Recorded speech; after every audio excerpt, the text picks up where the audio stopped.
So my dude's Valkyrja. Today I want to talk about one thing I've seen as a common complaint for Tower Fantasy, and that is that combat is clunky.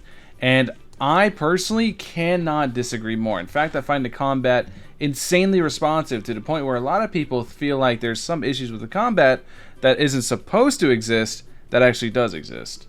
Which, it's not true, it's just the combat's incredibly responsive to things you do. For example, if I go ahead and I normal and I dash, I will cancel out the normal for a dash. A good example to showcase that is if I reach the third normal of Samir's string, where she does this little move right here, and I go ahead and I dash cancel out of it instead, the guns are still shooting even though they're not there. So the game is incredibly responsive to the way you do things and the way you press buttons, to the point where you can do basically anything you want without inside a combo. And there's also lots of different combo chains and moves. For example, if you want a good idea of what your character can do, I know not a lot of people read this, but if you go over here and you read all these, it tells you exactly how to do it.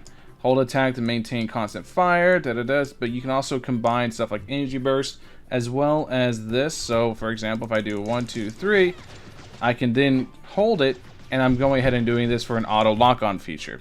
There's some combos that aren't listed there, but they're still in the game. So the game overall is incredibly responsive to the inputs of the user. So I cannot disagree more that this game is clunky. I just don't think it is. I think it's mostly skill issue.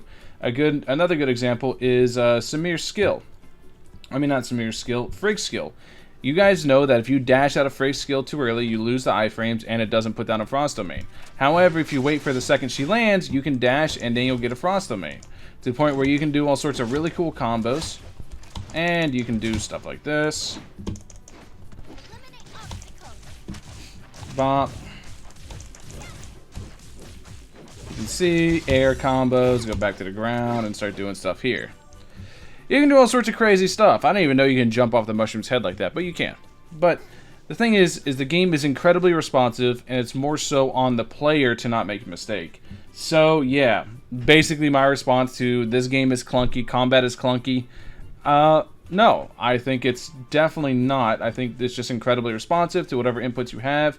To the point where even if I'm doing stuff like this, I can do relics while doing it, or I can sit here, go into the air, completely swap, quickly swap here, and then dash there. You can see it just burn through everything, and then back up into the air. Use a skill cancel there to get a little bit extra height, and then slam and all sorts of stuff. You can go on and on. In fact, it's so much so to the point where having different weapons in your teams just changes the different combos you can do, and you got to kind of figure out how your team's combos function as a whole. Anyways, that's just my opinion on combat is clunky. Let me know your opinion in the comment section below. Thank you guys for watching as always. Catch you guys in the next one. Peace.